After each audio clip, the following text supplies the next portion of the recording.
la constitución cavernosa. A esto lo hemos llamado el centro frénico, centro tendinoso y diferentes nombres, ¿no? Esto representa en gran parte la inserción del músculo, un músculo principalmente inspirador. Pero aparte de ser un músculo inspirador, también es el músculo que separa las dos cavidades, tanto torácica como abdominal. Entonces, aquí tenemos ya una cavidad plenamente constituida, donde podemos hablar de un límite inferior, un límite superior, un límite anterolateral y un límite posterior. El límite posterior está dado por la columna vertebral, el límite anterolateral está dado por el esternón, las costillas, el límite superior, la clavícula, la cara inferior de la clavícula, y inferiormente vamos a encontrar al músculo diafragma, la cara superior del músculo diafragma, con esa forma que tiene justamente. Entonces, tenemos una cavidad mucho más amplia interiormente que superiormente. Esto en realidad es un estrecho.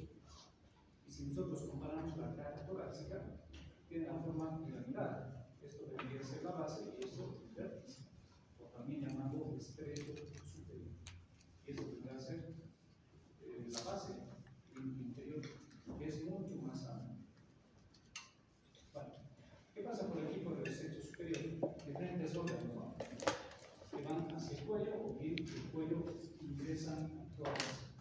Dentro de esos órganos que ingresan al tórax, vamos a encontrar el esófago, la tráquea, los grandes vasos sanguíneos que salen más bien del tórax hacia la cabeza. Vamos a encontrar órganos como que están de paso, ¿no? Dentro de eso vamos a encontrar justamente el timo, vamos a encontrar órganos propios del tórax como los pulmones, vamos a encontrar los bronquios, la división de la tráquea, vamos a encontrar el hígado. Pero todos estos elementos están formando parte de unos espacios que ya habíamos hablado anteriormente. Y es en esto donde hemos quedado. Si nosotros trazamos una línea que va desde el ángulo de Luis, ángulo external, que no es más que la unión del manto con el cuerpo, trazamos una línea que va hacia la columna vertebral, vamos a separar toda la caja torácica en dos partes, en dos espacios, uno superior y otro inferior. El superior se llama mediastino superior y lo inferior se llama mediastino inferior. Esta es una de las clasificaciones que van a encontrar ustedes en los libros. Hay otros libros que directamente hablan de mediastino anterior, medio y posterior, sin dividir en superior e inferior. Pero la mayor parte de los tratados lo hacen así. Primero lo dividen en superior e inferior. ¿Qué tiene el mediastino superior? Bueno, el mediastino superior va a tener los grandes vasos sanguíneos del origen. Entonces aquí vamos a encontrar obviamente el callado de la aorta, vamos a encontrar los troncos venosos encefálicos, vamos a encontrar en los niños principalmente el cuerpo del timo. Ahora, en el mediastino inferior vamos a encontrar principalmente el saco del corazón, el pericardio. Entonces todo esto está pintado de azul, no es más que el pericardio. Y el pericardio va a dividir al mediastino inferior en tres espacios. Uno que queda por delante del pericardio, otro que está dentro del pericardio y otro espacio que está por detrás del pericardio. Lo que está por delante del pericardio se llama mediastino anterior, lo que está dentro mediastino medio y lo que está detrás mediastino posterior. En el mediastino anterior, ¿qué vamos a encontrar? En el mediastino anterior vamos a encontrar la parte más inferior del timo, o vestigios del timo. ¿Qué más vamos a encontrar? Las arterias mamarias internas, el espacio de la reina, ¿no? Este es el espacio de la reina. donde se encuentran justamente arterias y venas mamarias internas. En el destino medio, ¿qué vamos a encontrar? Vamos a encontrar principalmente el corazón y el origen de los grandes vasos sanguíneos. Por detrás, en el destino posterior, vamos a encontrar vasos sanguíneos nuevamente. Entonces aquí encontraremos la arteria aorta torácica, encontraremos el esófago, encontraremos las venas ácidos, encontraremos el origen de la vena cava inferior. Entonces todos estos elementos van a estar ocupando justamente este espacio, sin olvidarnos lógicamente de la tráquea, no estamos olvidando de la tráquea y los bronquios. Ahora, hay otra división en la que no toman en cuenta el pericardio, sino más bien justamente lo hacen a través de la tráquea y los bronquios. ¿Sí? Entonces, una vez que ingresa la tráquea y los bronquios, al tórax, dividen en un mediastino anterior y un mediastino posterior. Entonces, el mediastino anterior, ¿qué va a tener? Va a tener el corazón, el timo, y el mediastino posterior será el que se encuentra por detrás de los bronquios, justamente el esófago, los vasos sanguíneos, ¿no? La vena ácidos mayor, menor, la aorta descendente, etc. Entonces, es otro tipo de clasificación. Como ven ustedes, los diferentes tratados de anatomía van a clasificarlo de manera diferente, ¿sí? Pero no hay que quedar asustado.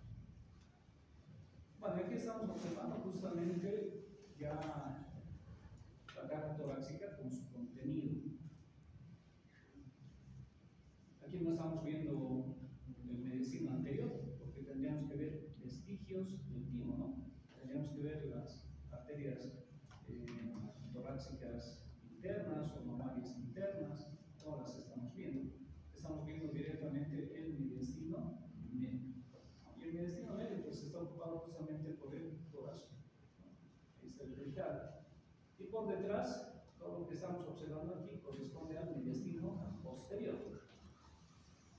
donde se encuentran justamente parte de los vasos sanguíneos, la tráquea, por detrás de la tráquea encontraremos el esófago, entre ambos vamos a encontrar las venas ácidos, es decir, vamos a ver otra imagen donde se ve en forma, bueno, ahí estamos observando justamente. Ese es el mediastino posterior. Entonces, la arteria aorta descendente, la vena ácidos mayor, no se ve la vena ácidos menor porque está cubierta por la arteria. Aquí hay un vasito importante que es el conducto torácico. Y esto, ¿no? Está pintadito a la mano, parece un cordoncito y es justamente el simpático, ¿sí? La cadena simpática torácica. Entonces, la cadena simpática torácica, las venas ácidos, el conducto torácico, la arteria aorta descendente. Estamos observando aquí la división de la tráquea en bronquios, que todo eso lo vamos a estudiar en mediastino posterior. Y lo vamos a estudiar así justamente, ¿no? Mediastino anterior no vamos a estudiar porque el timo es más histológico, además en algún simplemente hay vestigios, ¿no? Que no nos vamos a meter eso. Las arterias mamarias internas las vamos a ir estudiando seguramente en el abdomen, porque estas arterias se van a anastomosar justamente con las arterias que se originan a nivel del músculo, ¿no? O bien por encimita del ligamento. Muchas veces originan por debajo del ligamento, muchas veces por encima del ligamento. Entonces, estas arterias son simplemente anastomóticas. Entonces, contenido del destino anterior no lo vamos a estudiar, pero sabemos qué tiene el destino anterior. El destino medio, evidentemente, claro que lo vamos a estudiar. Está el corazón, el origen de los grandes vasos sanguíneos y el mediastino posterior. Vamos a ir en ese orden entonces. ¿Está bien?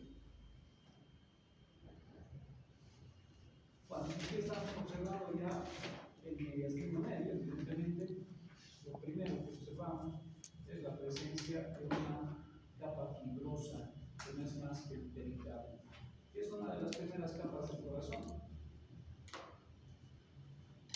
En una vista lateral, mejor no, mediastino anterior, mediastino medio y mediastino posterior.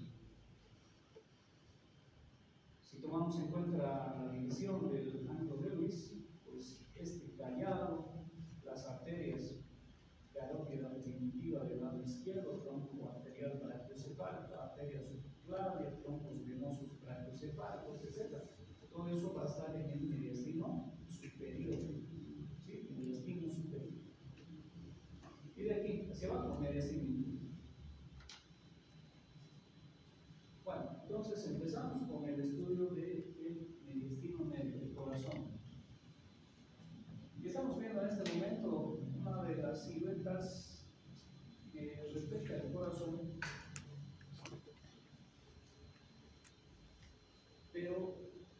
lo hace a través de qué? Justamente de la imagen que acabamos de ver, ¿no? El pericardio. ¿Sí? Pericardio. Pero es importante determinar esto y lo podemos hacer a través de puntos de referencia. ¿Y cuáles son nuestros puntos de referencia? Ángulo de Luis, importante punto de referencia que nos ubica por debajito la segunda costilla. Porque la primera no se puede palpar, justamente por la presencia de la luna. Entonces, el ángulo de Luis nos permite, por debajito, observar, tocar la segunda costilla. Entonces, ya luego es relativamente fácil. Vamos palpando sucesivamente, siempre en dirección óptica. Vamos a ir palpando el segundo espacio intercostal, vamos a ir palpando la tercera costilla, la cuarta costilla, quinta costilla. Se puede palpar, se puede tocar el apéndice sinfóides, ¿no? Inclusive la parte cartilaginosa, no se deprime con facilidad, entonces se puede. Es un punto de referencia importante el apéndice sinfóides, los bordes del esternón, la segunda costilla, como les decía, son puntos de referencia. Bueno, aquí vamos a buscar estos puntos de referencia para dibujar nuestra silueta cardíaca. Y esta silueta cardíaca puede variar de acuerdo a la forma de tórax que nosotros tenemos. ¿No? Yo tengo un tórax promedio, o sea, no es ni tan ancho, no es ni tan largo, no es un tórax promedio. Pero hay otras personas que el tórax es bastante largo, y otras más bien el tórax es ancho y corto, ¿no? De modo que esto va a variar. Puede ser un poco más largo, puede ser un poquito más ancho. Pero ¿qué vamos a buscar? Y justamente estos puntos de referencia están relacionados con los puntos de auscultación. ¿Sí? Con los puntos de auscultación. Recientemente estaba aquí la persona que vende libros con microscopios, etc. O hayan aprovechado, porque de eso me decía, no sé, voy a volver para septiembre, decía, ¿no? Pero ya con otros precios. Entonces, de todas las distribuidoras que hay, él es el que vende mucho más barato,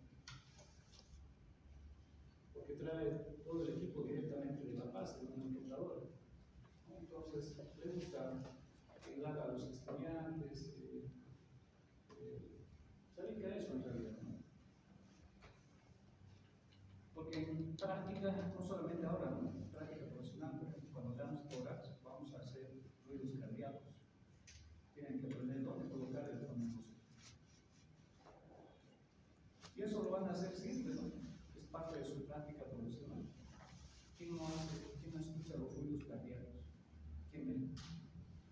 Los internistas, cirujanos, a veces los oftalmólogos y otorrinos son los que no hacen consultas, pero después el resto. Van ustedes a consulta, después de pulso, presión, temperatura, ruidos cardíacos y ruidos respiratorios. ¿Cuáles son nuestros puntos de referencia? Segundo espacio intercostal. Segundo espacio intercostal. Entonces, si nosotros ubicamos el ángulo de Luis, al ladito está la segunda costilla y debajo va a estar el segundo espacio intercostal. Entonces, vamos a colocar nuestros puntitos justamente en esos espacios. Uno derecho y otro izquierdo. ¿Sí? Al ladito casi del esternón. O 1 centímetro, dicen, no, al lado del esternón. Entonces tenemos uno derecho y tenemos otro izquierdo. Trazamos otros dos puntos inferiores, uno en el lado derecho y otro en el lado izquierdo. Bueno, este está pegadito a la base del apéndice sinfoides, ¿no? Más o menos está a nivel del sexto espacio intercostal. Y el otro está en el quinto espacio intercostal, una línea que se traza desde la parte media de la clavícula. Eso se llama línea medio clavícula, que más o menos está en relación con la tetilla del lado izquierdo, ¿sí? O en las mujeres debajo de la tetilla. entonces tenemos 4 puntos, que si nosotros unimos a estos 4 puntos, vamos a tener justamente esta forma. Será un poquito más ancho, será un poquito más largo, eso depende de la forma del tórax que tienen. Bueno, esa es la silueta cardíaca entonces. Importante, ¿para qué vamos a determinar esa silueta cardíaca? Porque esa silueta cardíaca se encuentra justamente en el corazón. Órgano del aparato cardiocirculatorio, una bomba muscular, hueca en su interior, que es la encargada de impulsar la sangre, ¿no? Gracias a la contracción que tiene el corazón. La contracción del corazón se denomina sístole, la relajación del corazón se denomina diástole. Entonces, cuando hablamos de contracción, vamos a referirnos a que es una sístole. O bien, cuando hablemos de sístole, vamos a suponer que es una contracción muscular del corazón. Entonces, el corazón es un órgano muscular único. Es parte del aparato cardiocirculatorio. Evidentemente, el aparato cardiocirculatorio está constituido por el corazón, grandes vasos sanguíneos. Directo de los vasos sanguíneos encontramos a las arterias, las venas y los vasos linfáticos. Órgano muscular hueco está constituido anatómicamente por fibras musculares que se parecen a las estriadas, ¿no? Pero se diferencian por el tipo de bandas que tienen, ¿no? El músculo estriado tiene bandas estriadas, debemos del músculo estriado. En cambio, estas tienen bandas circulares. Solamente en histología avanzada, ¿no? ¿Sí? ¿Qué propiedades tiene el músculo cardíaco?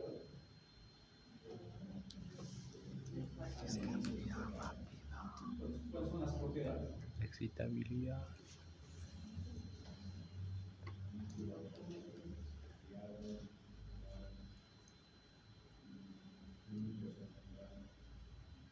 Dicen, a ver cuáles son las propiedades del músculo cardíaco. Pero eso es histológicamente viendo, ¿no?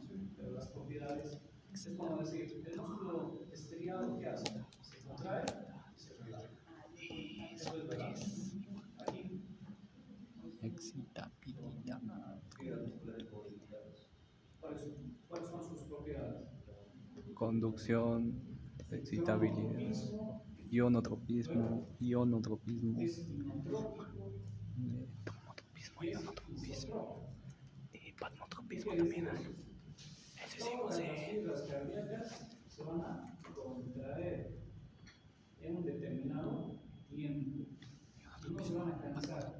Eso quiere decir esas 3 propiedades que lo van a ver solamente en fisiología, pero en histología se menciona eso, ¿no? Cronotropismo, inotropismo, isotropismo. Y eso es cierto, ¿no? Porque si no hubiera un ritmo, no sabríamos cuánto es el ritmo cardíaco. Por lo tanto, tienen un tiempo de contracción y un tiempo de relajación. A eso es que llamamos frecuencia cardíaca. ¿Cuánto es la frecuencia cardíaca? De 60 a 100 por minuto. Y esa es una de las propiedades que tiene el corazón. Bueno, y isotropismo decíamos que son todas las fibras en uno que se contraen. No se contraen solamente unas y después otras. Y el inotropismo, ¿a qué se refiere? A que las fibras musculares no se cansan, ¿no? Las cardíacas no se cansan, como se cansan las del músculo estriado. En el músculo estriado hacemos bíceps, ¿no? Los varones tienen que tener buenos brazos, ¿sí? Buenos bíceps. ¿Pero cuánto duramos? 30 minutos. Los que van al gimnasio, los que han ido a bailar. Han ido a bailar, ¿no? Fin de semana, ¿sí? Han hecho su comité, se le preguntaba al director, ¿no? Que es el encargado del grupo de medicina, ¿no? ¿Cuánto tiempo aguantan bailando? Todo el día. Todo el día, me dicen. El músculo estriado se cansa, ¿no? ¿Eso qué se llama? Fatiga muscular. Y al día siguiente nos duele, pues empieza a doler porque ha habido producción de ácido láctico, ha habido salidas de magnesio, ¿no? Y están al día siguiente con sus sales de rehidratación, magnatil, etc. En cambio, el músculo cardíaco no se cansa. Todo el día, ¿no? Se está contrayendo, relajando, durante toda nuestra vida. El momento que descansa el corazón, también descansamos, ¿sí? Sí, también. Entonces, En esas esto son las propiedades descansas en cardíacas, paz. son las propiedades del músculo cardíaco. Que lo van a estudiar ampliamente seguramente en física. Pero bueno, estamos adelantando un poquito para que ustedes conozcan. Entonces, haciendo el corazón, el mediastino está rodeado por una capa fibrosa que no es más que pericardio. Si nosotros le damos una forma al corazón, no es la misma forma que estamos viendo en la imagen, porque aquí estamos viendo con el pericardio. Eso se llama silueta cardíaca. Pero si quitamos esa capa fibrosa, la forma del corazón ya varía. Fíjense ustedes, a ver, volvemos adelante. Si aquí le damos una forma, base inferior, vértice superior. Y cuando hacemos el pericardio, le vamos a hablar nuevamente de esa forma. En cambio, aquí en el corazón, ya cambia, ¿no? Fíjense ustedes. Se invierte, ¿no? Esto es superior, base, y el vértice es inferior. Entonces, el corazón tiene la forma de un cono prismático, triangular, de base superior, vértice inferior. Prismático triangular, ¿eso qué quiere decir? Que tiene tres caras. Y una de las caras la estamos observando justamente. Esta es la cara antero-superior, también llamada cara externo-costal. La otra cara es esta, justamente, que es un poquito más plana, porque se está apoyando en el diafragma, de nombre, de cara diafragmática o cara posterior-inferior. Y finalmente es esta una de las caras, la cara izquierda o pulmonar. Bueno, ahí están las tres caras: externo-costal, diafragmática y cara pulmonar. Tiene tres caras, entonces va a tener también tres bordes. Entonces, este es uno de los bordes, este es el borde derecho. Va a tener dos bordes izquierdos, uno anterior y el otro va a ser posterior. Este es el anterior, este es el posterior. Bueno, aquí partecita de la cara izquierda y el resto es cara posterior y inferior. Vale. ¿Qué tiene cada una de las caras? ¿Qué podemos apreciar en la cara externo-costal? Cuando hay unos ríos que dividen de acuerdo a la presencia de los surcos. Uno de los primeros surcos que nosotros observamos es este, justamente. Si nosotros seguimos este surco, es un tanto irregular. ¿No? Ese es el surco coronario, surco aurículo ventricular. De modo que este surco aurículo ventricular está dividiendo la cara externo-costal en dos partes, una auricular y la otra ventricular. ¿Qué tiene el segmento ventricular? La parte ventricular. Bueno, la parte ventricular, ¿qué estamos observando aquí? En el segmento ventricular vamos a observar la presencia nuevamente de otro surco, ¿no? Un surco longitudinal, un surco vertical, con tejido adiposo, al igual que el surco coronario tiene tejido adiposo. Y si nosotros vamos quitando este tejido adiposo, pues vamos a encontrar en el fondo vasos sanguíneos. Este surco profundamente está en relación con un tabique interventricular. Por lo tanto, este surco también se llama surco interventricular. Y existe otro en la parte posterior. Por lo tanto, este se llama surco interventricular anterior. Y este surco interventricular anterior está dividiendo el segmento ventricular en dos partes desiguales. Uno que corresponde al ventrículo derecho grande y otro que corresponde al ventrículo izquierdo pequeño. Las arterias y las venas que ocupan el surco interventricular anterior se llaman justamente así: arteria, vena interventricular anterior. Bueno, entonces, es esto lo que observamos en el segmento ventricular. Vamos al segmento auricular. ¿Qué vamos a encontrar? En este segmento auricular nosotros vamos a observar la presencia, primero, de esto, ¿no? Esta formación prismática triangular, es la oricuela derecha. ¿Por qué decimos prismática triangular? Tiene tres caras. Esta es la cara derecha, la cara izquierda, esta es la cara inferior. Oricuela derecha es una prolongación justamente de la aurícula derecha.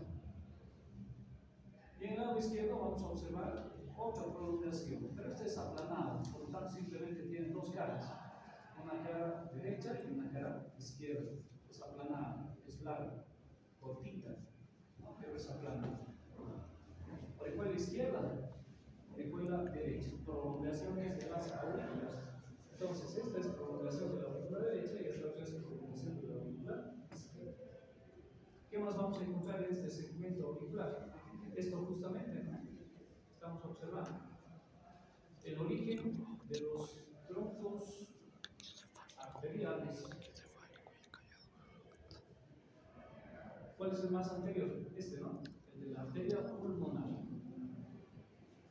Un poquito por detrás, un poquito a la derecha, el origen del tronco aórtico.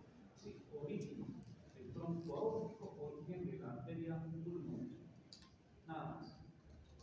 Bueno, segmento auricular, segmento ventricular. Vamos a la cara diafragmática. ¿Qué encontramos en la cara diafragmática? Bueno, aquí en la cara diafragmática vamos a observar nosotros también, nuevamente, otro surco con tejido adiposo y en su interior, con el fondo, vasos sanguíneos, que corresponde al surco interventricular posterior.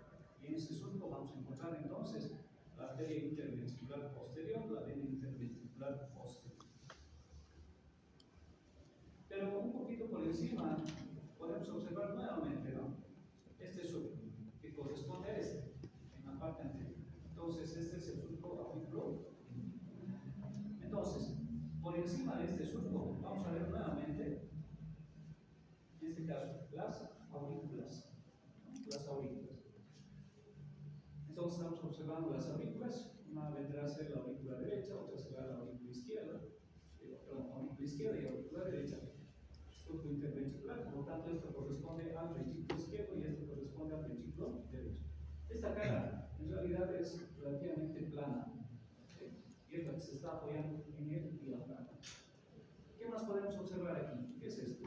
Una vena, ¿no? Bastante gruesa. Entonces, esta es la vena cava inferior, la desembocadura de la vena cava inferior. No sabemos todavía dónde está desembocando, pero La aurícula derecha. sabemos que la vena cava inferior desemboca en la aurícula derecha. Hasta aquí. ¿Qué más? Bueno, este surco auriculoventricular está representado por una arteria y el origen de una vena. Aquí ya se está formando una vena, el seno coronario, y la arteria no es más que la arteria circunfleja. La arteria circunfleja. Cuando estamos observando eso también en la cara posterior. Cara izquierda, es todo esto, ¿no? Bueno, la cara izquierda es convexa, está en relación con el pulmón del lado izquierdo, está limitado por los dos bordes, el borde anterior y el borde posterior. Nada más. Vamos a la base. ¿Qué tiene la base? Bueno, la base tiene un lecho vascular, evidentemente, ¿no? Estamos observando el lecho vascular, estamos observando también la parte más superior de quiénes, de las oricuelas. Entonces, si vamos de derecha hacia izquierda, vamos a encontrar primeramente ¿qué? La Vena vena cava superior, superior. la desembocadura de la vena cava superior. ¿Qué más vamos a encontrar? El callado de la aorta, el origen de sus vasos sanguíneos, evidentemente, porque eso forma parte del mediastino superior, pero ahí estamos observando el callado de la aorta, su origen de los vasos sanguíneos, que ya los conocemos. Estamos observando la arteria pulmonar y su división. Estamos viendo la arteria pulmonar del lado izquierdo, la arteria pulmonar del lado derecho. Si vamos un poquito más hacia la izquierda, vamos a encontrar estas venas. ¿Qué son? Las venas pulmonares, que son en número de 4. 2 del lado izquierdo, 2 del lado derecho. Entonces, todo eso se encuentra formando parte del agua. Pero no solamente eso, la parte más superior de la aurícula derecha, la parte más superior de la aurícula izquierda. Si estamos observando estos vasos sanguíneos, la vena cava, etc., entonces, ¿qué será todo esto? Todo esto es el segmento auricular. Entonces, estamos viendo, se está apreciando la pared superior, posterior, en algunos casos de las aurículas. Eso en parte de la base. El vértice, ¿dónde se encuentra el vértice? Bueno, el vértice está a nivel del quinto espacio intercostal, está a 7.5 centímetros del esternón, está relacionado con la mejilla izquierda, etc. Ahora, el vértice, la base, no están en un mismo eje, son diferentes. Pero entonces, ¿cuál es el eje del corazón? De acuerdo a la imagen que estamos observando, el eje del corazón va de derecha a izquierda, de arriba hacia abajo, evidentemente, pero va de atrás hacia adelante. ¿Qué quiere decir esto? Que la base va a ser más posterior y el vértice va a ser más anterior. Por eso es que en algunos casos, inclusive, sobre todo patológicos, se observa fácilmente el choque de la pierna. Pero después nosotros normalmente no observamos el choque de la pierna, pero sí nos podemos dar cuenta dónde está el vértice, justamente por esas referencias que acabamos de decir. Eje del corazón, importante. Y este eje del corazón va a estar en relación justamente con la silueta cardíaca. ¿Qué quiere decir eso? Que dependiendo de la forma que tiene el tórax, pues el eje va a variar, ¿no? En algunos será mucho más vertical y en otros será mucho más horizontal. Siempre va a ser oblicuo, pero tiende a ser mucho más vertical en tórax delgados y tiende a ser mucho más horizontal en tórax anchos. Y eso es importante porque eso va a variar también en la silueta cardíaca. De todas maneras, con esos datos que acabamos de mencionar hasta el momento, no podríamos decir si ese corazón es pequeño o es grande para ese tórax. Para eso, ¿qué tenemos que hacer? Tomar una serie de medidas, ¿no? Tenemos que medir el ancho del tórax a nivel de la base, tenemos que medir el espacio que queda la silueta cardíaca, tenemos que multiplicarlo por 100, dividirlo, etcétera, etcétera, y sacamos un índice que se llama índice cardiotorácico, que después, cuando terminemos esto, vamos a hablar justamente de ese índice cardiotorácico. ¿Y cuánto es lo normal? Hasta 50 o hasta 5, dependiendo qué fórmula utilizamos, ¿no? Si es mayor a 50, quiere decir que ese corazón es grande para ese tórax. Y eso en nuestro medio es frecuente, ¿no? Porque eso es lo primero que hacemos cuando tenemos una radiografía. Cuando tenemos una radiografía, sacamos el índice cardiotorácico para determinar cuál es el tamaño o la proporción del corazón para el tórax. Y si es grande, si es mayor a 50 o a 0,5, entonces, ¿qué vamos a decir? Que ese paciente tiene cardiomigalia. ¿Y por qué será frecuente en nuestro medio? Por el chato. No, y recientemente ustedes han querido escuchar, no, y eso es lo bueno de las políticas del gobierno, que ha dejado un plan de fumigación sin efecto. Ya no había dicho que han morido, pero han escuchado en su saco. Aparecieron nuevamente vinchucas en muchas poblaciones, sobre todo en Chaco. Y que aparezca vinchuca es sinónimo de Chagas. Y si ya estábamos erradicando, nuevamente ahora vamos a tener personas con Chagas.